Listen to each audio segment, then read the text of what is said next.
28वां अध्याय अष्टांग योग की विधि। कपिल भगवान कहते हैं, माता जी, अब मैं तुम्हें सबीज योग का लक्षण बताता हूँ, जिसके द्वारा चित्त शुद्ध एवं प्रसन्न होकर परमात्मा के मार्ग में प्रवृत्त हो जाता है। यथाशक्ति शास्त्र विहित स्वधर्म का पालन करना तथा शास्त्र विरुद्ध आचरण का परित्याग करना, प्रारब्ध के अनुसार जो कुछ मिल जाए उसी में संतुष्ट रहना, आत्मज्ञानियों के चरणों की पूजा करना, विषय वासनाओं का बढ़ाने वाले कर्मों से दूर रहना, संसार बंधन से छुड़ाने वाले धर्मों में प्रेम करना, पवित्र और परिमित भोजन करना, निरंतर एकांत और निर्भय स्थान में रहना, मन वाणी और शरीर से किसी जीव को ना सताना, सत्य बोलना, चोरी ना करना, आवश्यकता से अधिक वस्तुओं का संग्रह ना करना, ब्रह्मचर्य का पालन करना, तपस्या करना, बाहर भीतर से पवित्र रहना, शास्त्रों का अध्ययन करना, भगवान की पूजा करना, वाणी का संयम करना, उत्तम आसनों का अभ्यास करके स्थिरता पूर्वक बैठना, धीरे धीरे प्राणायाम के द्वारा श्वास को जीतना, इंद्रियों को मन के द्वारा विषयों से हटाकर अपने हृदय में ले जाना, मूलाधार आदि किसी एक केंद्र में मन के सहित प्राणों को स्थिर करना, निरंतर भगवान की लीलाओं का चिंतन और चित्त को समाहित करना, हिंसे तथा व्रत दान आदि से दूसरे साधनों से भी सावधानी के साथ प्राणों को जीतकर बुद्धि के द्वारा अपने कुमार्गगामी दुष्ट चित्त को धीरे धीरे एकाग्र करे, परमात्मा के ध्यान में लगावे। पहले आसन को जीते, फिर प्राणायाम के अभ्यास के लिए पवित्र देश में कुश मृग चरम आदि से युक्त आसन बिछावे। उस पर शरीर को सीधा और स्थिर रखते हुए सुखपूर्वक बैठकर अभ्यास करे। आरंभ में पूरक, कुंभक और रेचक क्रम से अथवा इसके विपरीत रेचक, कुंभक और पूरक करके प्राण के मार्ग का शोधन करे, जिससे चित्त स्थिर और निश्चल हो जाए। जिस प्रकार वायु और अग्नि से तपाया हुआ सोना अपने मल को त्याग देता है, उसी प्रकार जो योगी प्राणवायु को जीत लेता है, उसका मन बहुत शीघ्र शुद्ध हो जाता है। अतः योगी को उचित है कि प्राणायाम से वात पित्त द्विजनित दोषों को, धारणा से पापों को, प्रतिवाहार से विषयों को संबंध में और ध्यान से भगवत विमुख करने वाले राग द्वेष आदि दुर्गुणों को दूर करे। जब योग का अभ्यास करते करते चित्त निर्मल और एकाग्र हो जाए, तब नासिका के अग्रभाग में दृष्टि जमाकर इस प्रकार भगवान की मूर्ति का ध्यान करे। भगवान का मुख कमल आनंद से प्रफुल्ल है, नेत्र कमल कोश के समान रत्नारे हैं, शरीर नील कमल दल के समान श्याम है, हाथों में शंख चक्र और गदा धारण किए है, कमल की केसर के समान पीला रेशमी वस्त्र लहरा रहा है, वक्ष स्थल में श्रीवत्स चिन्ह है और गले में कौस्तुभ मणि झिलमिला रही है। वनमाला चरणों तक लटकी हुई है, जिसके चारों ओर भौरे सुगंध से मतवाले होकर मधुर गुंजार कर रहे हैं। अंग प्रत्यंग में महामूल्य हार, कंकण, किरीट, भुजबंद और नुपुर आदि आभूषण विराजमान हैं। कमर में करघनी की लड़ियां उसकी शोभा बढ़ा रही है। भक्तों के हृदय कमल ही उनके आसन हैं। उनका दर्शनीय श्याम सुंदर स्वरूप अत्यंत शांत एवं मन और नयनों को आनंदित करने वाला है। उनकी अति सुंदर किशोर अवस्था है। वे भक्तों पर कृपा करने के लिए आतुर हो रहे हैं। बड़ी मनोहर झांकी है। भगवान सदा संपूर्ण लोकों से वंदित हैं। उनका पवित्र यश परम कीर्तनीय है और वे राजा बलि आदि यशस्वियों के भी यश को बढ़ाने वाले हैं। इस प्रकार श्री नारायण देव को संपूर्ण अंगों के सहित तब तक ध्यान करें जब तक चित्त वहाँ से हटे नहीं। भगवान की लीलाएं बड़े दर्शनीय हैं।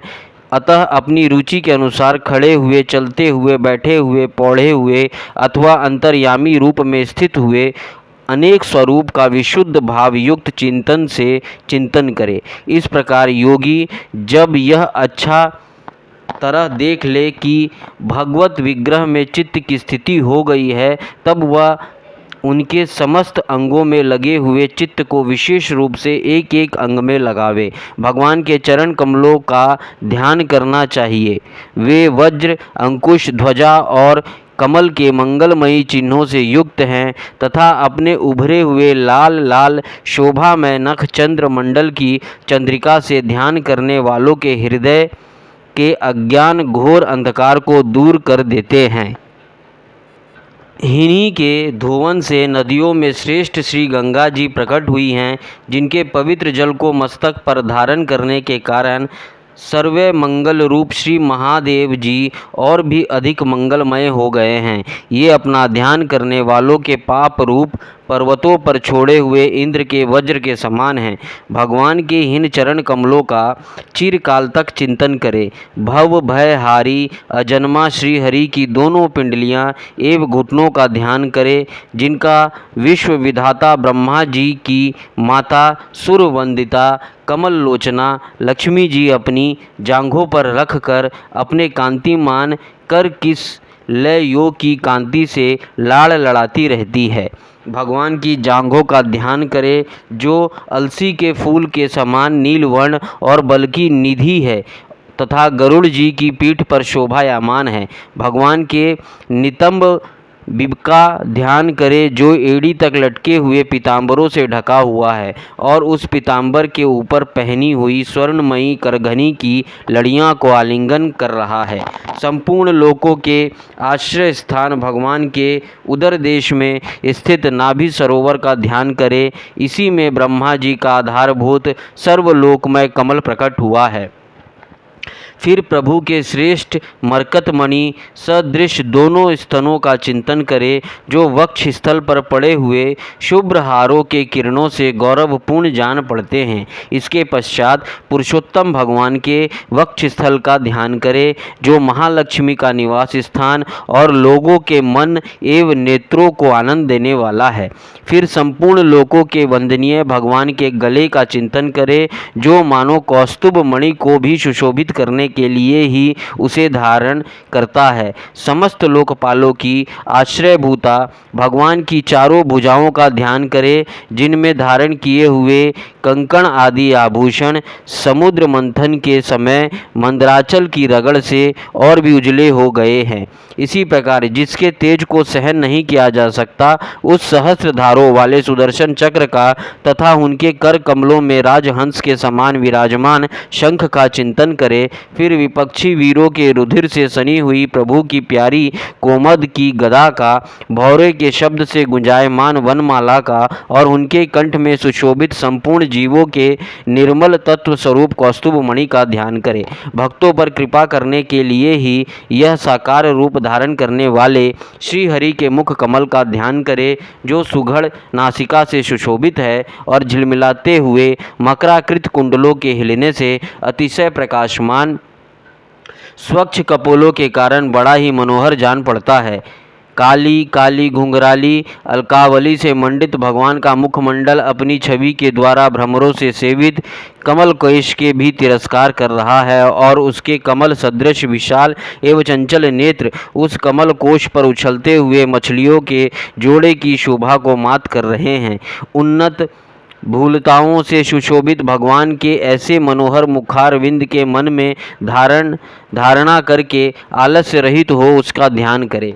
हृदय गुहाम चिरकाल तक भक्ति भाव से भगवान के नेत्रों की चितवन का ध्यान करना चाहिए, जो कृपा से और प्रेम भरी मुस्कान से क्षण क्षण अधिकाधिक बढ़ती रहती है, विपुल प्रसाद की वर्षा करती रहती है और भक्त जनों की अत्यंत घोर तीनों तापों को शांत करने के लिए ही प्रकट हुई है। श्री हरि का हास्य प्रण तर्जनी के तीव्र से तीव्र शोक के अश्वसागरों को सुखा देता है और अत्यंत उदार है। मुनियों के हित के लिए कामदेव को मोहित करने के लिए ही अपनी माया से श्री हरि ने अपने भूमंडल को बनाया है, उनका ध्यान करना चाहिए।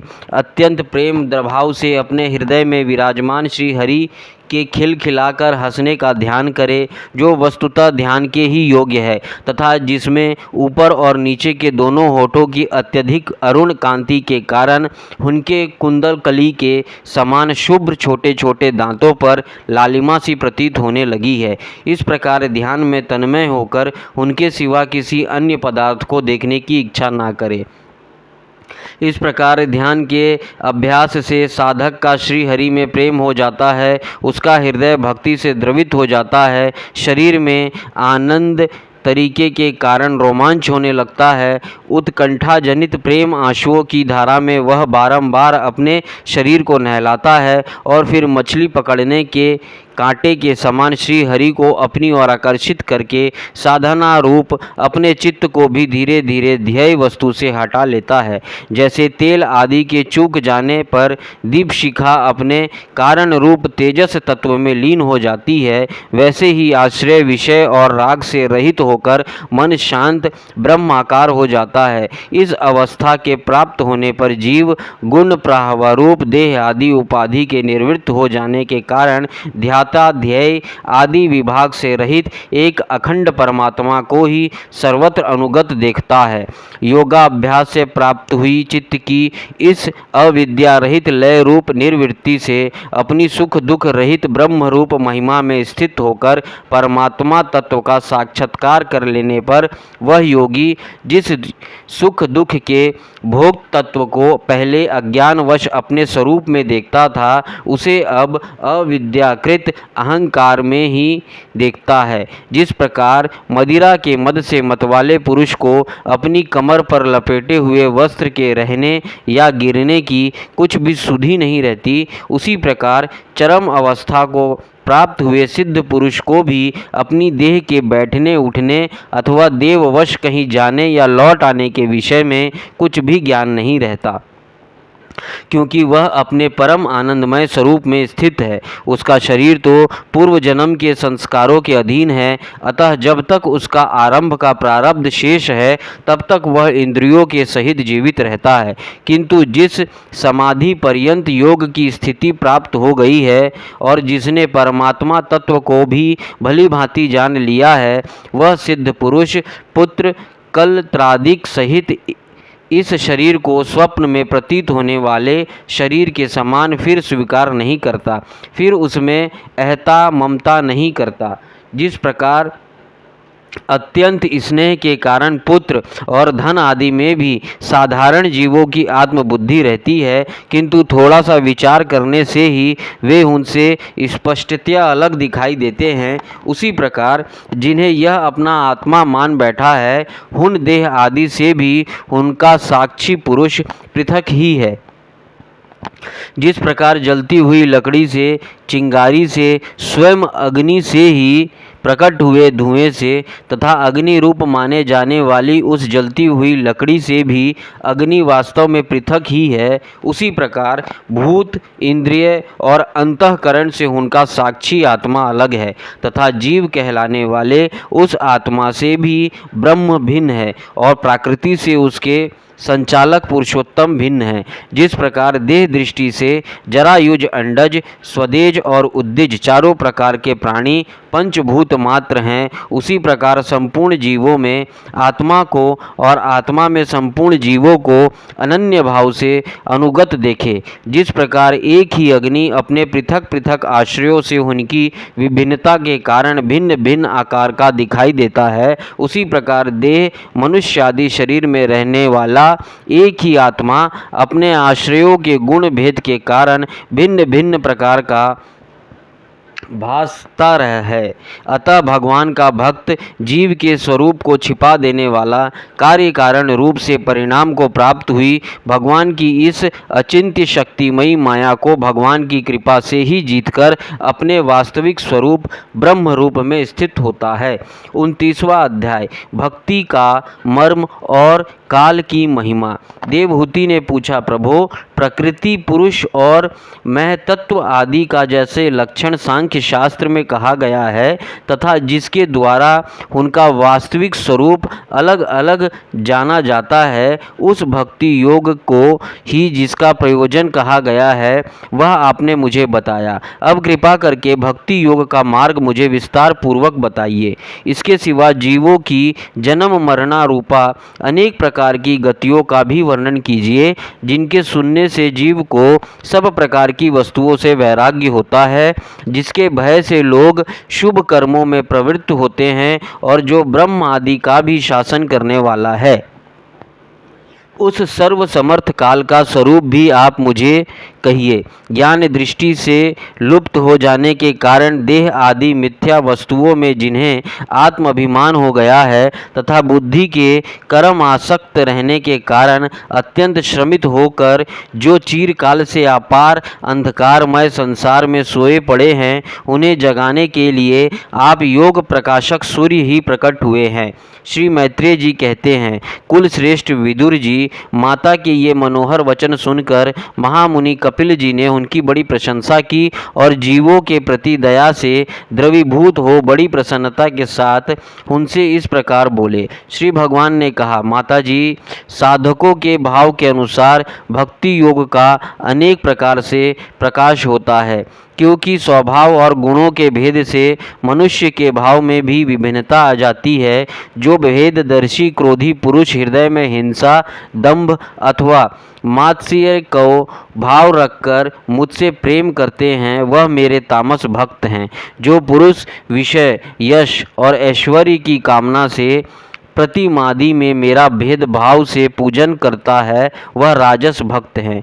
जो व्यक्ति पापों का क्षय करने के लिए, परमात्मा को अर्पण करने के लिए और पूजन करना कर्तव्य है, इस बुद्धि से मेरे भेदभाव से पूजन करता है, वह सात्विक भक्त है। जिस प्रकार गंगा का प्रवाह अखंड रूप से समुद्र की ओर बहता रहता है, उसी प्रकार मेरे गुणों के श्रवण मात्र से मन की गति का तेला धरावत अविच्छिन्न रूप से मुझ सर्वंतरयामी के प्रति हो जाना तथा मुझ पुरुषोत्तम में निष्काम और अनन्य प्रेम होना, यह निर्गुण भक्ति योग का लक्षण कहा गया है।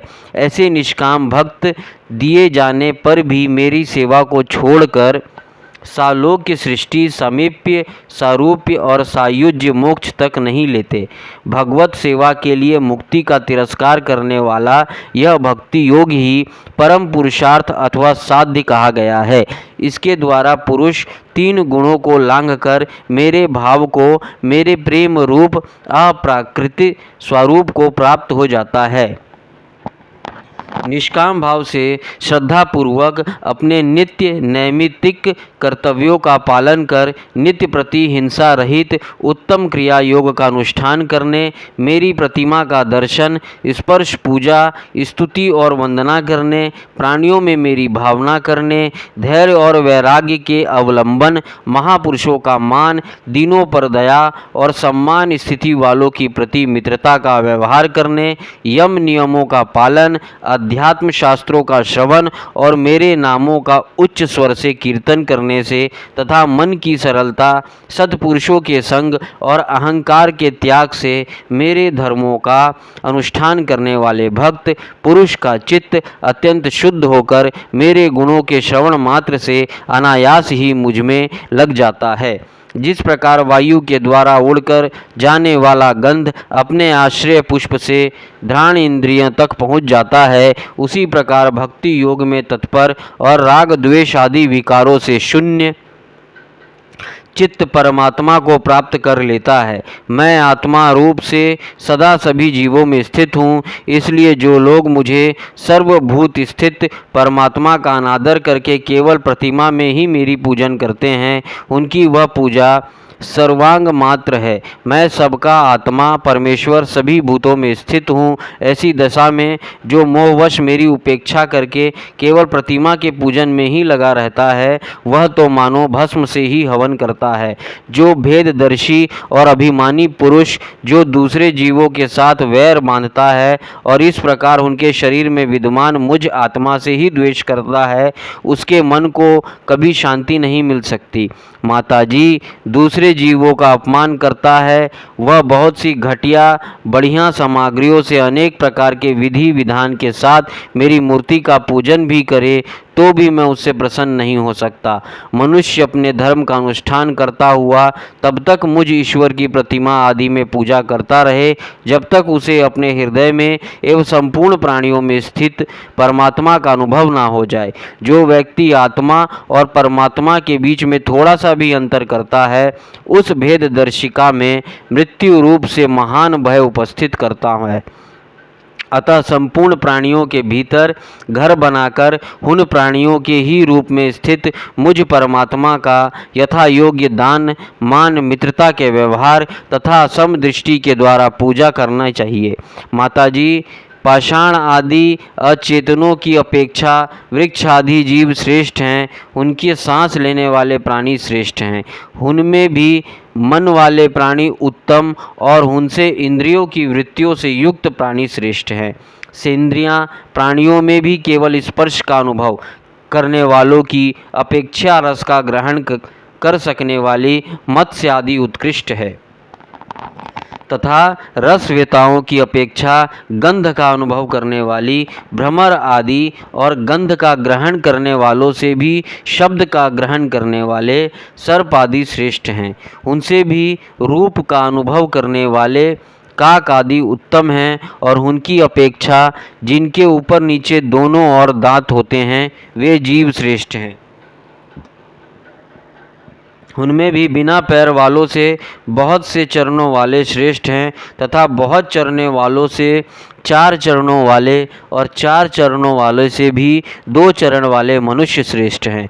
मनुष्यों में भी 4 वर्ण श्रेष्ठ हैं। उनमें भी ब्राह्मण श्रेष्ठ है। ब्राह्मणों में वेद को जानने वाले उत्तम हैं और वेदज्ञों में भी वेद का तात्पर्य जानने वाले श्रेष्ठ हैं। तात्पर्य जानने वालों से संशय निवारण करने वाले, उनसे भी अपनी वर्ण श्रमोचित धर्म का पालन करने वाले तथा उनसे भी आसक्ति का त्याग और अपने धर्म का निष्काम भाव से आचरण करने वाले श्रेष्ठ हैं। उनकी अपेक्षा भी जो लोग अपने संपूर्ण कर्म, उनके फल तथा अपने शरीर को भी मुझे ही अर्पण करके भेदभाव छोड़कर मेरी उपासना करते हैं वे श्रेष्ठ हैं। इस प्रकार मुझे ही चित्त और कर्म समर्पण करने वाले अकर्ता समदर्शी पुरुषों से बढ़कर मुझे कोई अन्य प्राणी नहीं दिखता। अतः यह मानकर कि जीव रूप अपने अंश से साक्षात भगवान ही सब में अनुगत हैं, इन समस्त प्राणियों को बड़े आदर के साथ मन से प्रणाम करें। माताजी, इस प्रकार मैंने तुम्हारे लिए भक्ति योग और अष्टांग योग का वर्णन किया। इनमें से एक का भी साधन करने से जीव परम पुरुष भगवान को प्राप्त कर सकता है। भगवान परमात्मा पर ब्रह्म के अद्भुत प्रभाव संपन्न तथा जागतिक पदार्थों के नानाविध वैचित्र्य को हेतु भूत स्वरूप विशेष ही काल नाम से विख्यात हैं। प्रकृति और पुरुष इसी के रूप हैं तथा इनसे यह पृथक भी हैं। नाना प्रकार के कर्मों का मूल अदृष्ट भी यही हैं तथा इसी से महतत्व आदि के अभिमानी भेददर्शी प्राणियों की सदा भय लगा रहता है। जो सबका आश्रय होने के कारण समस्त प्राणियों में अनुप्रविष्ट होकर भूतों द्वारा ही उनका संहार करता है, वह जगत का शासन करने वाले ब्रह्म आदि का भी प्रभु भगवान काल ही यज्ञों को फल देने वाला विष्णु है। इसका ना तो कोई मित्र है, ना कोई शत्रु और ना तो कोई सगा संबंधी ही है। यह सर्वदा सजग रहता है और अपने स्वरूप भूत श्री भगवान को भूलकर भोग रूप प्रमाद में पड़े हुए प्राणियों पर आक्रमण करके उनका संहार करता है। इसी के भय से वायु चलता है, इसी के भय से सूर्य तपता है, इसी के भय से इंद्र वर्षा करता है, इसी के भय से तारे चमकते हैं, इसी से भयभीत होकर औषधियों की सहित लताएं और सारी वनस्पतियां समय समय पर फल फूल धारण करती हैं, इसी के डर से नदियां बहती हैं और समुद्र अपनी मर्यादा से बाहर नहीं जाता, इसी के भय से अग्नि प्रज्वलित होती है और पर्वतों पर्वतों के सहित पृथ्वी जल में नहीं डूबती। इसी के शासन में यह आकाश जीवित प्राणियों का श्वास प्रश्वास के लिए अवकाश देता है और महतत्व अहंकार रूप शरीर का 7 आवरणों से युक्त ब्रह्मांड के रूप में विस्तार करता है। इस काल के ही भय से सत्वादी गुणों के नियामक विष्णु आदि देवगण, जिनके अधीन यह सारा चराचर जगत है, अपने जगत रचना आदि कार्यों में युग कर्म से तत्पर रहते हैं। यह अविनाशी काल स्वयं अनादि किंतु दूसरों का आदि करता है तथा स्वयं अनंत होकर भी दूसरों का अंत करने वाला, यह पिता से पुत्र की उत्पत्ति कराता हुआ सारे जगत की रचना करता है और अपने संहार शक्ति मृत्यु के द्वारा यमराज को भी मरवाकर इसका अंत कर देता है। 30वां अध्याय देह गेह में आसक्त पुरुषों की अधोगति का वर्णन। कपिल देव जी कहते हैं, माता जी, जिस प्रकार वायु के द्वारा उड़ाए जाने वाले मेघ समूह उसके बल को नहीं जानता, उसी प्रकार यह जीव भी बलवान काल की प्रेरणा से भिन्न भिन्न अवस्थाओं तथा योनियों में भ्रमण करता रहता है, किंतु उसके प्रबल पराक्रम को नहीं जानता। जीव सुख की अभिलाषा से जिस जिस वस्तुओं को बड़े कष्ट से प्राप्त करता है, उसी उसी को भगवान काल विनिष्ट कर देते हैं, जिसके लिए उसे बड़ा शोक होता है। इसका कारण यही है कि यह मंदमती जीव अपने इस नाशवान शरीर तथा उसके संबंधियों के घर खेत और धन आदि को मोहवश नित्य मान लेता है। इस संसार में यह जीव जिस जिस योनि में जन्म लेती है, उसी उसी में आनंद मनाने लगती है और उससे विरक्त नहीं होता।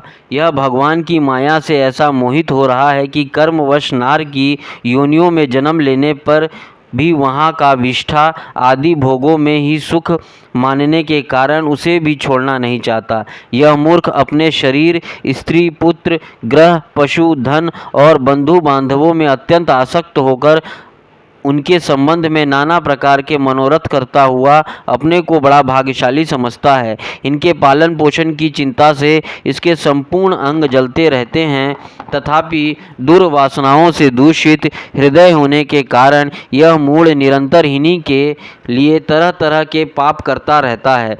उल्टा स्त्रियों के द्वारा एकांत में संभोग आदि के समय प्रदर्शित किए हुए कपटपूर्ण प्रेम में तथा बालकों की मीठी मीठी बातों में मन और इंद्रियों के फंस जाने से गृहस्थ पुरुष घर के दुख प्रधान कपटपूर्ण कर्मों में लिप्त हो जाता है। उस समय बहुत सावधानी करने पर यदि उसे किसी दुख का प्रतिकार करने में सफलता मिल जाती है तो उसे ही वह सुख सा मान लेता है। जहाँ तहाँ से भयंकर हिंसा वृत्ति द्वारा धन संचय कर यह ऐसे लोगों को पोषण करता है जिनके पोषण से नरक में जाता है। स्वयं तो उनके खाने पीने से बचे हुए अन्न को ही खाकर रहता है। बार बार प्रयत्न करने पर भी जब इसकी कोई जीविका नहीं चलती तो यह लोभवश अधीर हो जाने से दूसरे के धन की इच्छा करने लगता है।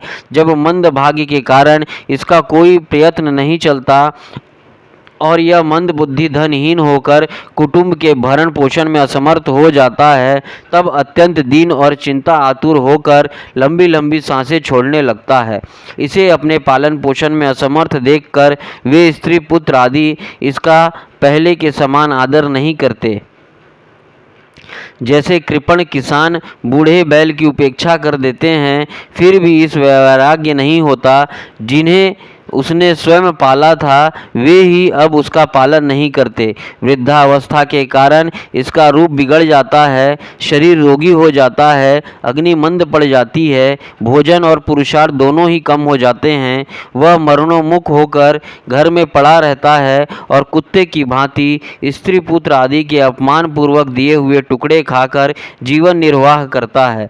मृत्यु का समय निकट आने पर वायु के उत्क्रमण से इसकी पुतलियां चढ़ जाती हैं, श्वास प्रश्वास की नालिकाएं कफ से रुक जाती हैं, खांसने और सांस लेने में भी इसे बड़ा कष्ट होता है तथा कफ बढ़ जाने के कारण कंठ में घुरघुराहट होने लगती है। यह अपने शोकातुर बंधु बांधवों से घिरा हुआ पड़ा रहता है और मृत्यु पाश के वशीभूत हो जाने से उनके बुलाने पर भी नहीं बोल सकता। इस प्रकार जो मूढ़ पुरुष इंद्रियों के ना जीतकर निरंतर कुटुंब पोषण में ही लगा रहता है वह रोते हुए स्वजनों के बीच अत्यंत वेदना से अचेत होकर मृत्यु को प्राप्त होता है। इस अवसर पर उसे लेने के लिए अति भयंकर और रोषयुक्त नेत्रों वाले जो 2 यमदूत आते हैं, उन्हें देखकर वह भय के कारण मलमूत्र कर देता है। वे यमदूत उसे यातना देह में डाल देते हैं और फिर जिस प्रकार सिपाही किसी अपराधी को ले जाते हैं, उसी प्रकार उसके गले में रस्सी बांधकर बलात्कार से यमलोक की लंबी यात्रा में उसे ले जाते हैं। उन्हीं की गुड़कियों से उसका हृदय फटने और शरीर कांपने लगता है। मार्ग में उसे कुत्ते नोचते हैं। उस समय अपने पापों को याद करके वह व्याकुल हो उठता है। भूख प्यास उसे बेचैन कर देती है तथा घाम, दावन, नल और लुआंसों से वह तप जाता है। ऐसी अवस्था में जल और विश्राम स्थान से रहित उसे तप्त बालुकामय मार्ग में जब उसे एक पग आगे बढ़ने की भी शक्ति नहीं रहती, यमदूत उसकी पीठ पर कोड़े बरसाते हैं, तब बड़े कष्ट से उसे चलना ही पड़ता है। वह जहाँ तहाँ थक कर गिर जाता है, मूर्छा आ जाती है, चेतना आने पर फिर उठता है। इसी प्रकार अति दुखमय अंधेरे मार्ग से अत्यंत क्रूर यमदूत उसे शीघ्रता से यमपुरी को ले जाते हैं। यमलोक का मार्ग 99,000 योजन है। इतने लंबे मार्ग को 2 ही 3 मुहूर्त में तय करके वह नरक में तरह तरह की यातनाएं भोगता है। वहाँ उसके शरीर को धधकती लकड़ियाँ आदि के बीच में डालकर जलाया जाता है। कहीं स्वयं और दूसरों के द्वारा काट काट कर उसे अपना ही मांस खिलाया जाता है। यमपुरी के कुत्तों अथवा गिद्धों द्वारा जीते जी उसकी आंतें खींची जाती हैं। सांप, बिच्छू और डांस आदि डसने वाले तथा डंक मारने वाले जीवों से शरीर को पीड़ा पहुंचाई जाती है। शरीर को काटकर टुकड़े टुकड़े किए जाते हैं। उसे हाथियों से चिरवाया जाता है, पर्वत शिखरों से गिराया जाता है अथवा जल या गड्ढे में डालकर बंद कर दिया जाता है। ये सब यातनाएं तथा इसी प्रकार तमिश्र, अंधतमिश्र एवं रौरव आदि नरकों की और भी अनेकों यंत्रणाएं स्त्री हो या पुरुष उस जीव को पारस्परिक संसर्ग से होने वाले पाप के कारण भोगनी ही पड़ती है। माताजी, कुछ लोगों को कहना है कि स्वर्ग और नरक तो इसी लोक में है, क्योंकि जो नारकी यातनाएं हैं वे यहाँ भी देखी जाती हैं। इस प्रकार अनेक कष्ट भोगकर अपने कुटुंब का ही पालन करने वाला अथवा केवल अपना ही पेट भरने वाला पुरुष उन कुटुंब और शरीर दोनों को यहीं छोड़कर मरने के बाद अपने किए हुए पापों को ऐसे फल भोगता है। अपने इस शरीर को यहीं छोड़कर प्राणियों से द्रोह करके एकत्रित किए हुए पाप रूप पंचय के साथ लेकर वह अकेला ही नरक में जाता है। मनुष्य अपने कुटुंब का पेट पालने में जो अन्याय करता है, उसका देव विहित कुफल वह नरक में जाकर भोगता है। उस समय वह ऐसा व्याकुल होता है मानो उसके सर्वस्व लुट गया। जो पुरुष निरी पाप की कमाई से ही अपने परिवार का पालन करने में व्यस्त रहता है, वह अंधता मिश्र नरक में जलता है, जो नरकों में चरम सीमा का कष्टप्रद स्थान है। मनुष्य जन्म मिलने के पूर्व जितनी भी यातनाएं हैं तथा शूकर, कुकर आदि योनियों के जितने कष्ट हैं, उन सब को क्रम से भोग कर शुद्ध हो जाने पर वह फिर मनुष्य योनि में जन्म लेता है। 31वां अध्याय मनुष्य योनि का प्राप्त हुए जीवों की गति का वर्णन। श्री भगवान कहते हैं, माता जी, जब जीव को मनुष्य शरीर में जन्म लेना होता है तो वह भगवान की प्रेरणा से अपने पूर्व कर्म अनुसार देह प्राप्ति के लिए पुरुष के वीर्य कण के द्वारा स्त्री के उदर में प्रवेश करता है। वहाँ वह एक रात्रि स्त्री के रज में मिलकर एक रूप कलल बन जाता है। 5 रात्रि में बुद्ध रूप हो जाता है। 10 दिन में बैर के समान कुछ कठिन हो जाता है। उसके बाद मांसपेशी अथवा अंडज प्राणियों में अंडे के रूप में परिणित हो जाता है। 1 महीने में उसके शरीर निकल आता है। 2 मास में हाथ पांव आदि अंगों का विभाग हो जाता है। 3 मास में नख, रोम, अस्थि, चर्म, स्त्री पुरुष के चिन्ह तथा अन्य छिद्र उत्पन्न हो जाते हैं। 4 मास में उसे मांस आदि सातों धातुएं पैदा हो जाती हैं। 5वें महीने में भूख प्यास लगने लगती है और छठे मास में झिल्ली से लिपटकर वह दाहिनी कोख में घूमने लगता है। उस समय माता के खाए हुए अन्न जल आदि से उसकी सब धातुएं पुष्ट होने लगती है और वह कुर्मी आदि जंतुओं के उत्पत्ति स्थान उस जघन्य मल मूत्र के गड्ढे में पड़ा रहता है।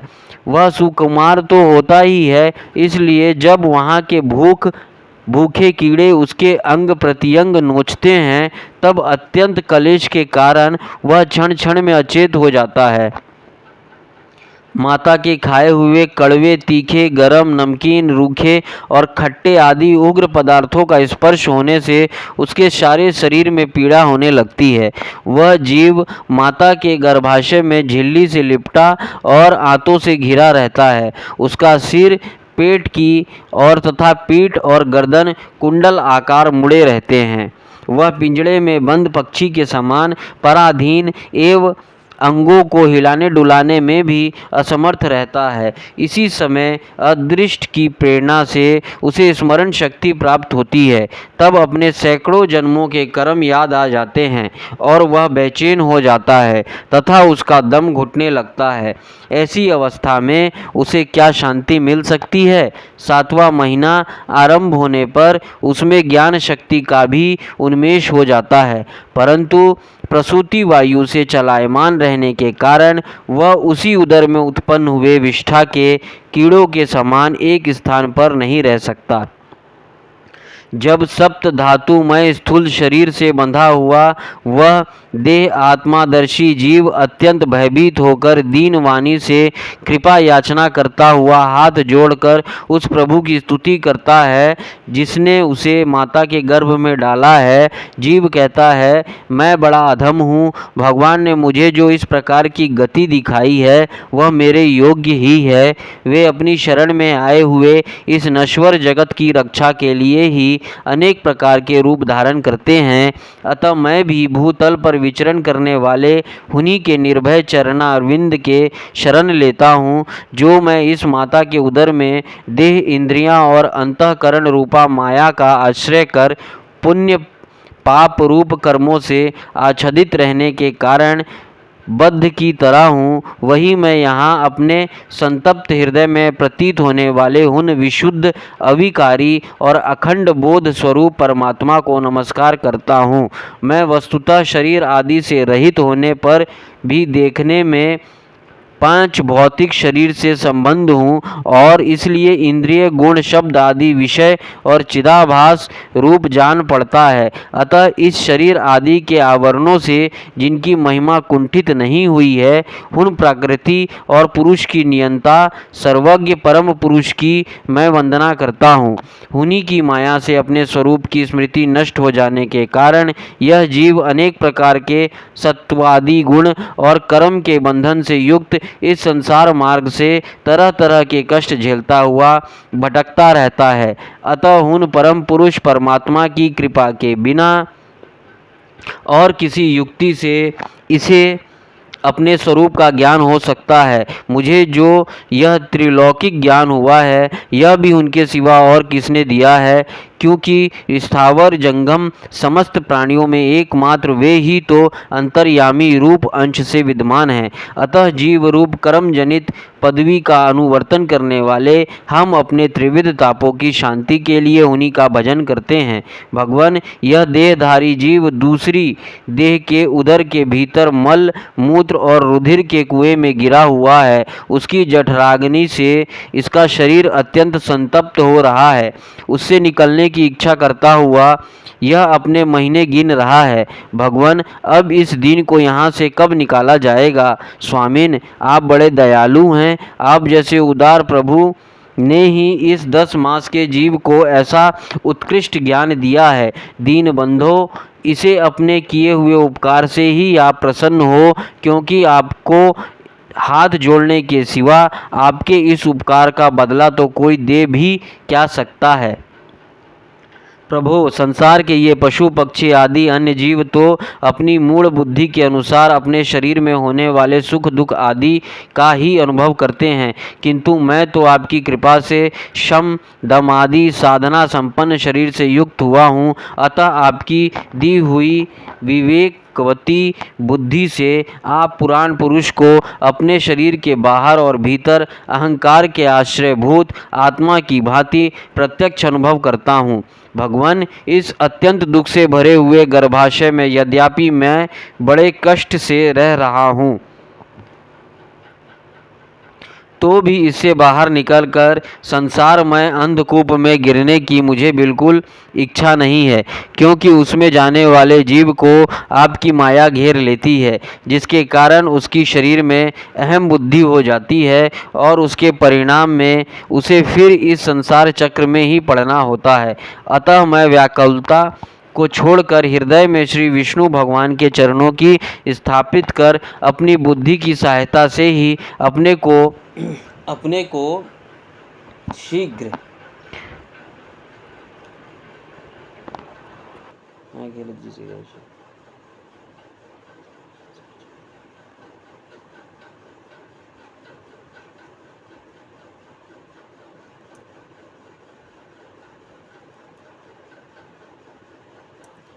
संसार रूप समुद्र का पार कर लूँगा, जिससे मुझे अनेक प्रकार के दोषों से युक्त यह संसार दुख फिर ना प्राप्त हो। कपिल देव जी कहते हैं, माता, वह 10 महीने का जीव गर्भ में ही जब इस प्रकार विवेक संपन्न होकर भगवान की स्तुति करता है, तब उस अधोमुख बालक को प्रसव काल की वायु तत्काल बाहर आने के लिए ढकेलती है। उसके सहसा ठेलने पर वह बालक अत्यंत व्याकुल हो नीचे सिर करके बड़े कष्ट से बाहर निकलता है। उस समय उसके श्वास की गति रुक जाती है और पूर्व स्मृति नष्ट हो जाती है। पृथ्वी पर माता के रुधिर और मूत्र में पड़ा हुआ वह बालक विष्ठा के कीड़े के समान छटपटाता है। उसका गर्भवास का सारा ज्ञान नष्ट हो जाता है और वह विपरीत गति को प्राप्त होकर बार बार जोर जोर से रोता है। फिर जो लोग उसका अभिप्राय नहीं समझ सकते, उनके द्वारा उसका पालन पोषण होता है। ऐसी अवस्था में उसे जो प्रतिकूलता प्राप्त होती है, उसका निषेध करने की शक्ति भी उसमें नहीं होती। जब उस जीव को शिशु अवस्था में मैली कुचेली खाट पर सुला दिया जाता है, जिससे खटमल आदि स्वदेश जीव चिपटे रहते हैं, तब उसमें शरीर को खुजलाने, उठाने अथवा करवट बदलने की भी सामर्थ्य ना होने के कारण वह बड़ा कष्ट पाता है। उसकी त्वचा बड़ी कोमल होती है। उसे डांस, मच्छर और खटमल आदि उसी प्रकार काटते रहते हैं जैसे बड़े कीड़े को छोटे कीड़े। इस समय उसका गर्भावस्था का सारा ज्ञान जाता रहता है, सिवा रोने के वह कुछ नहीं कर सकता। इसी प्रकार बाल्य, कौमार और पौगड़ अवस्थाओं के दुख भोगकर वह बालक युवा अवस्था में पहुंचता है। इस समय उसे यदि कोई इच्छित भोग नहीं प्राप्त होता, तो अज्ञानवश उसका क्रोध उद्दीप्त हो उठता है और वह शोकाकुल हो जाता है। देह के साथ ही साथ अभिमान और क्रोध बढ़ जाने के कारण वह काम परवश जीव अपने ही नाश करने के लिए दूसरे कामी पुरुषों के साथ बैर ठानता है। खोटी बुद्धि वाला वह अज्ञानी जीव पंचभूतों से रचे हुए इस देह में मिथ्याभिवेश कारण निरंतर में मेरेपन का अभिमान करने लगता है। जो शरीर इस वृद्धावस्था आदि अनेक प्रकार के कष्ट ही देता है तथा अविद्या और कर्म के सूत्र से बंधा रहने के कारण सदा इसके पीछे लगा रहता है, उसी के लिए यह तरह तरह के कर्म करता रहता है, जिनमें बंध जाने के कारण इसे बार बार संसार चक्र में पड़ना होता है।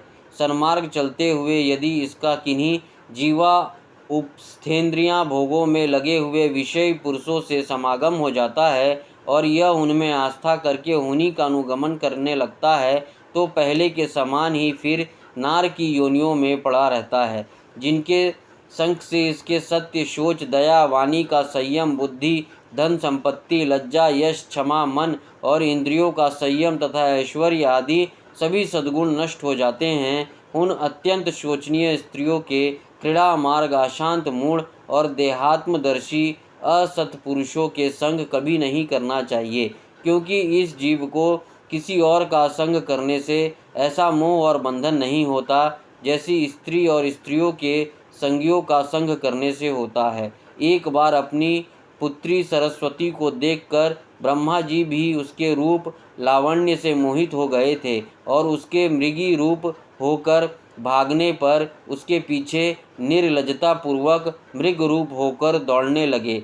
उन्हीं ब्रह्मा जी ने मारीची आदि प्रजापतियों की तथा मारीची आदि ने कश्यप आदि की और कश्यप आदि ने देव मनुष्य आदि प्राणियों की सृष्टि की।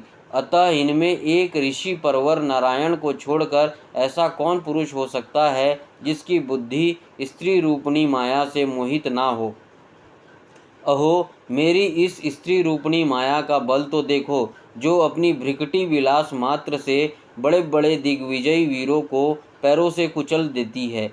जो पुरुष योग के परम पद पर आरूढ़ होना चाहता हो अथवा जिसे मेरी सेवा के प्रभाव से आत्मा अनात्मा का विवेक हो गया हो, वह स्त्रियों का संग कभी ना करे, क्योंकि उन्हें ऐसे पुरुषों के लिए नरक का खुला द्वार बताया गया है। भगवान की रची हुई यह जो स्त्री रूपणी माया धीरे धीरे सेवा आदि के मिश से पास आती है, इसे तिनकों से ढके हुए कुएं के समान अपनी मृत्यु ही समझे। स्त्री में आसक्त रहने के कारण तथा अंत समय में स्त्री का ही ध्यान रहने से जीव को स्त्री योनि प्राप्त होती है। इस प्रकार स्त्री योनि को प्राप्त हुआ जीव पुरुष रूप से प्रतीत होने वाले मेरी माया को ही धन, पुत्र और ग्रह आदि देने वाला अपना पति मानता रहता है। सो जिस प्रकार व्याध के गान कानों के प्रिय लगने पर भी बेचारे भोले भाले पशु पक्षियों को फंसाकर उनके नाश का ही कारण होता है, उसी प्रकार उन पुत्र, पति और ग्रह आदि को विधाता की निश्चित की हुई अपनी मृत्यु ही जाने। देवी, जीव के उपाधि भूत लिंग देह के द्वारा पुरुष एक लोक से दूसरे लोक में जाता है और अपने प्रारब्ध कर्मों को भोगता हुआ निरंतर अन्य देहों की प्राप्ति के लिए दूसरे कर्म करता रहता है। जीव का उपाधि रूप लिंग शरीर तो मोक्ष पर्यंत उसके साथ रहता है तथा भूत, इंद्रिय और मन का कार्य रूप स्थूल शरीर इसका भोग अधिष्ठान है। इन दोनों का परस्पर संगठित होकर कार्य ना करना ही प्राणी की मृत्यु है और दोनों का साथ साथ प्रकट होना जन्म कहलाता है। पदार्थों की उपलब्धि के स्थान रूप इस स्थूल शरीर में जब उनको ग्रहण करने की योग्यता नहीं रहती, यह उसका मरण है और यह स्थूल शरीर ही मैं हूँ, इस अभिमान के साथ उसे देखना उसका जन्म है। नेत्रों में जब किसी के दोष के कारण रूप आदि को देखने की योग्यता नहीं रहती, तभी उनमें रहने वाली चक्षु इंद्रियें भी रूप देखने में असमर्थ हो जाती है और जब नेत्र और उनमें रहने वाली इंद्रियें दोनों ही रूप देखने में असमर्थ हो जाती है, तभी इन दोनों के साक्षी जीव में भी वह योग्यता नहीं रहती। अतः मुमुक्षु पुरुष को मरण आदि से भय, दीनता अथवा मोह नहीं होना चाहिए।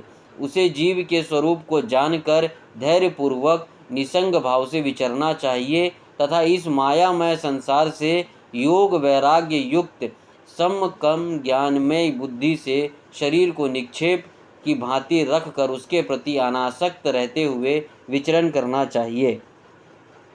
32वां अध्याय धूम मार्ग और अचिरादि मार्ग से जाने वालों की गति का और भक्ति योग की उत्कृष्टता का वर्णन। कपिल देव जी कहते हैं, माता जी, जो पुरुष घर में रहकर सकाम भाव से गृहस्थ के धर्मों का पालन करता है और उनके फल स्वरूप अर्थ एवं काम का उपभोग करके फिर उन्हीं का अनुष्ठान करता रहता है, वह तरह तरह की कामनाओं से मोहित रहने के कारण भगवत में से विमुख हो जाता है और यज्ञों द्वारा श्रद्धापूर्वक देवता तथा पितरों की ही आराधना करता रहता है। उसकी बुद्धि उसी प्रकार की श्रद्धा से युक्त रहती है, देवता और पितर ही उसके उपास्य रहते हैं। अतः वह चंद्रलोक में जाकर उनके साथ सोमपान करता है और फिर पुण्य क्षीण होने पर इसी लोक में लौट आता है। जिस समय प्रलय काल में शेषशायी भगवान शेषशैया पर शयन करते हैं, उस समय साकाम गृहस्थ आश्रमियों को प्राप्त होने वाले ये सब लोक भी लीन हो जाते हैं। जो विवेकी पुरुष अपने धर्मों का अर्थ और भोग विलास के लिए उपयोग नहीं करते, बल्कि भगवान की प्रसन्नता के लिए ही उनका पालन करते हैं, वे अनासक्त, प्रशांत, शुद्ध चित्त, निर्वृत्ति, धर्म परायण, ममता रहित और अहंकार शून्य पुरुष स्वधर्म पालन रूप सत्व गुण के द्वारा सर्वथा शुद्ध चित्त हो जाते हैं। वे अंत में सूर्य मार्ग के द्वारा सर्वव्यापी पूर्ण पुरुष श्री हरि को ही प्राप्त होते हैं, जो कार्य कारण रूप जगत के नियंता, संसार के उपादान कारण और उसकी उत्पत्ति, पालन एवं संहार करने वाले हैं। जो लोग परमात्मा दृष्टि से हिरण्यगर्भ की उपासना करते हैं, वे दो प्रारब्ध होने वाली ब्रह्मा जी के प्रलय पर्यंत उनके सत्यलोक में ही रहते हैं। जिस समय देवता आदि से श्रेष्ठ ब्रह्मा जी अपने द्वापर काल के अधिकार को भोग कर पृथ्वी, जल, अग्नि, वायु, आकाश, मन, इंद्रिय, उनके विषय और अहंकार आदि के सहित संपूर्ण विश्व का संहार करने की इच्छा से त्रिगुणात्मिका प्रकृति के साथ एक रूप होकर निर्विशेष परमात्मा में लीन हो जाते हैं, उस समय प्राण और मन को जीते हुए ये विरक्त योगी गण भी देह त्याग कर उन भगवान ब्रह्मा जी में ही प्रवेश करते हैं और फिर उन्हीं के साथ परम आनंद रूप पुराण पुरुष पर ब्रह्म में लीन हो जाते हैं। इससे पहले वे भगवान में लीन नहीं हुए, क्योंकि अब तक उनमें अहंकार शेष था। इसलिए माताजी, अब तुम भी अत्यंत भक्तिभाव से उन श्री हरि की ही शरण में जाओ। समस्त प्राणियों का हृदय कमल ही उनका मंदिर है और तुमने भी मुझसे उनका प्रभाव सुन ही लिया। वेद गर्भ ब्रह्मा जी भी, जो समस्त स्थावर जंगम प्राणियों के आदि कारण हैं, मारीची आदि ऋषियों, योगेश्वरों, सनकादिकों तथा योग प्रवर्तक सिद्धों के सहित निष्काम कर्म के द्वारा आदि पुरुष श्रेष्ठ सगुण ब्रह्मा को प्राप्त होकर भी भेद दृष्टि और कर्तव्य अभिमान के कारण भागवत इच्छा से जब सर्ग काल उपस्थित होता है, तब काल रूप ईश्वर की प्रेरणा से गुणों में क्षोभ होने वाले फिर पूर्ववत प्रकट हो जाते हैं। इस प्रकार पूर्वोक्त ऋषिगण भी अपने अपने कर्म अनुसार ब्रह्मलोक के ऐश्वर्य को भोग कर भगवत इच्छा से गुणों में क्षोभ होने पर पुनः इस लोक में आ जाते हैं। जिनका चित्त इस लोक में आसक्त है और जो कर्मों में श्रद्धा रखते हैं, वे वेद में कहे हुए काम्य और नित्य कर्मों का सांघोपाग अनुष्ठान करने में ही लगे रहते हैं। उनकी बुद्धि रजोगुण की अधिकता के कारण कुंठित रहती है, हृदय में कामनाओं का जाल फैला रहता है और इंद्रियां उनके वश में नहीं होती। बस अपने घरों में ही आसक्त होकर वे नित्य प्रति पितरों की पूजा में लगे रहते हैं। ये लोग अर्थ, धर्म और काम के ही परायण होते हैं। इसलिए जिनके महान पराक्रम अत्यंत कीर्तनीय हैं, उन भव भय हारी श्री मधुसूदन भगवान की कथा वार्ताओं से तो ये विमुख ही रहते हैं। हाय विष्ठा भोजी कुकर सूकर आदि जीवों के विष्ठा चाहने के समान जो मनुष्य भगवत कथा अमृत को छोड़कर निंदित विषय वार्ताओं को सुनते हैं, वे तो अवश्य ही विधाता के मारे हुए हैं। उनका बड़ा ही मंद भाग्य है। गर्भाधान से लेकर अंत्योष्ठि तक सब संस्कारों को विधि पूर्वक करने वाले ये साकाम कर्मी सूर्य से दक्षिण और की पितृयान और ध्रुव मार्ग से पितृश्वर अर्यमा के लोक में जाते हैं और फिर अपनी ही संतति के वश में उत्पन्न होते हैं। माताजी, पितृलोक के भोग लेने पर जब उनके पुण्य क्षीण हो जाते हैं, तब देवता लोग उन्हें वहाँ के ऐश्वर्य से अच्युत कर देते हैं और फिर उन्हें विवश होकर तुरंत ही इस लोक में गिरना पड़ता है। इसलिए माताजी, जिनके चरण कमल सदा भजने योग्य हैं, उन भगवान को तुम उन्हीं के गुणों को आश्रय लेने वाली भक्ति के द्वारा सब प्रकार से भगवान वासुदेव की प्रति किया हुआ भक्ति योग तुरंत ही संसार से वैराग्य और ब्रह्म साक्षात्कार रूप ज्ञान की प्राप्ति करा देता है। वस्तुतः सभी विषय भगवत रूप होने के कारण समान है। अतः जब इंद्रियों की वृत्तियों के द्वारा भी भक्त चित्त उनमें प्रिय अप्रिय रूप विषमता का अनुभव नहीं करता, सर्वत्र भगवान का ही दर्शन करता है, उसी समय वह संघार रहित सब में समान रूप से स्थित, त्याग और ग्रहण करने योग्य दोष और गुणों से रहित अपनी महिमा में आरूढ़ अपने आत्मा का ब्रह्म रूप से साक्षात्कार करता है। वही ज्ञानी स्वरूप, वही परब्रह्म है, वही परमात्मा है, वही ईश्वर है, वही पुरुष है, वही एक भगवान स्वयं जीव, शरीर, विषय, इंद्रियां आदि अनेक रूपों में प्रतीत होता है। संपूर्ण संसार में आसक्ति का अभाव हो जाना, बस यही योगियों का सब प्रकार का योग साधना का एकमात्र अभिष्ट फल है। ब्रह्म एक है, ज्ञान रूप और निर्गुण है, तो भी वह ब्रह्मावृत्तियों वाले इंद्रियों के द्वारा भ्रांतिवश शब्द आदि धर्मों वाले विभिन्न पदार्थों के रूप में भास रहा है। जिस प्रकार एक ही पर ब्रह्म महतत्व, वैकारिक, राजस और तामस तीनों प्रकार का अहंकार, पंच महाभूत एवं 11 इंद्रिय रूप बन गया है, फिर वही स्वयं प्रकाश इनके संयोग से जीव कहलाया, उसी प्रकार उस जीव का शरीर रूप यह ब्रह्मांड भी वस्तुतः ब्रह्म ही है, क्योंकि ब्रह्म से ही इसकी उत्पत्ति हुई है। किंतु इसे ब्रह्म रूप वही देख सकता है जो श्रद्धा, भक्ति और वैराग्य तथा निरंतर के योगा अभ्यास के द्वारा एकाग्रचित्त होकर असंग बुद्धि हो गया है। पूजनीय माता जी, मैंने तुम्हें यह ब्रह्म साक्षात्कार का साधन रूप ज्ञान सुनाया। इसके द्वारा प्रकृति और पुरुष के यथार्थ स्वरूप का बोध हो जाता है। देवी, निर्गुण ब्रह्म विषय का ज्ञान योग और मेरे प्रति किया हुआ भक्ति योग, इन दोनों का फल एक ही है, उसे ही भगवान कहते हैं। जिस प्रकार रूप, रस एवं गंध आदि अनेक गुणों का आश्रयभूत एक ही पदार्थ भिन्न भिन्न इंद्रियों द्वारा विभिन्न रूप से अनुभूत रहता है, वैसे ही शास्त्र के विभिन्न मार्गों द्वारा एक ही भगवान की अनेक प्रकार से अनुभूति होती है।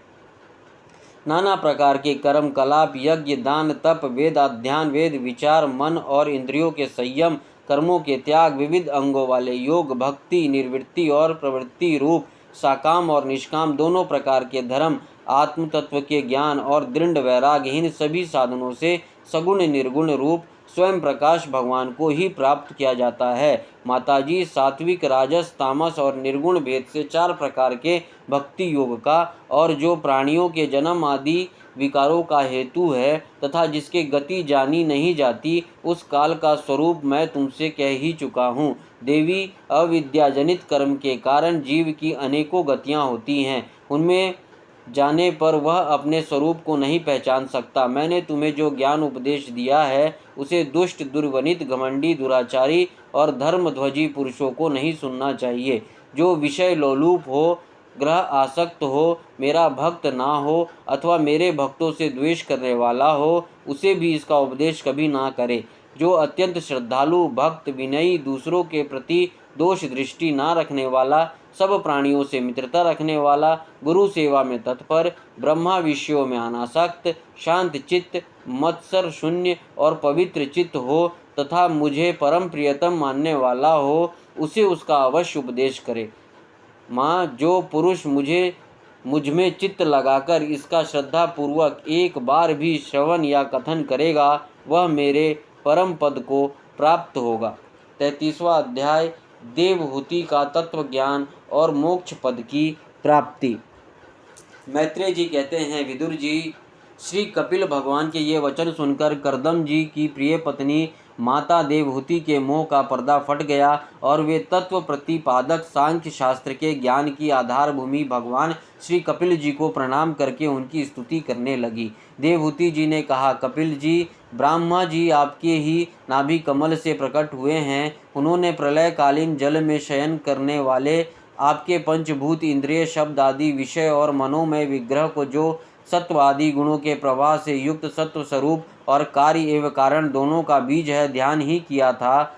आप निष्क्रिय सत्य संकल्प, संपूर्ण जीवों के प्रभु तथा सहस्त्रों अचिंत्य शक्तियों से संपन्न हैं। अपनी शक्ति को गुण प्रवाह रूप से ब्रह्म आदि अनंत मूर्तियों में विभक्त करके उनके द्वारा आप स्वयं ही विश्व की रचना आदि करते हैं। नाथ, यह कैसा विचित्र बात है कि जिनके उदर में प्रलय काल में आने पर यह सारा प्रपंच लीन हो जाता है और जो कल्पांत में मायामय बालक का रूप धारण कर अपने चरण का अंगूठा चूसते हुए अकेले ही वट वृक्ष के पत्ते पर शयन करते हैं, उन्हीं आपको मैंने गर्भ में धारण किया। विभो, आप पापियों का दमन और अपने आज्ञाकारी भक्तों का अभ्युदय एवं कल्याण करने के लिए स्वेच्छा से देह धारण किया करते हैं। अतः जिस प्रकार आपके वराह आदि अवतार हुए हैं, उसी प्रकार यह कपिल अवतार भी मुमुक्षुओं को ज्ञान मार्ग दिखाने के लिए हुआ है। भगवान, आपके नामों का श्रवण या कीर्तन करने से तथा भूले भटके कभी कभी आपका वंदन या स्मरण करने से ही कुत्ते का मांस खाने वाला चंडाल भी सोमयाजी ब्राह्मण के समान पूजनीय हो सकता है, फिर आपका दर्शन करने से मनुष्य कृतकृत्य हो जाए, इसमें तो कहना ही क्या है। अहो, वह चंडाल भी इसी से सर्वश्रेष्ठ है कि उसकी जीवा के आश्रम भाग में आपका नाम विराजमान है। जो श्रेष्ठ पुरुष आपका नाम उच्चारण करते हैं, उन्हें तप, हवन, तीर्थ स्थान, सदाचार का पालन और वेद अध्ययन सब कुछ कर लिया। कपिल देव जी, आप साक्षात परम ब्रह्म हैं, आप ही परम पुरुष हैं। वृत्तियों के प्रवाह को अंतर्मुख करके अंतकरण में आपका ही चिंतन किया जाता है। आप अपने तेज से माया के कार्य गुण प्रवाह को शांत कर देते हैं तथा आपके ही उदर में संपूर्ण वेद तत्व निहित हैं। ऐसे साक्षात विष्णु रूप आपको मैं प्रणाम करती हूँ। मैत्रेय जी कहते हैं, माता की इस प्रकार स्तुति करने पर मातृ वत्सल परम पुरुष भगवान कपिल देव जी ने उनसे गंभीर वाणी में कहा। कपिल देव जी ने कहा, माता जी, मैंने तुम्हें जो यह सुगम मार्ग बताया है, इसका अवलंबन करने से तुम शीघ्र ही परम पद प्राप्त कर लोगी। तुम मेरे इस मत में विश्वास करो। ब्रह्मवादी लोगों ने इसका सेवन किया है। इसके द्वारा तुम मेरे जन्म मरण रहित स्वरूप को प्राप्त कर लोगी। जो लोग मेरे इस मत को नहीं जानते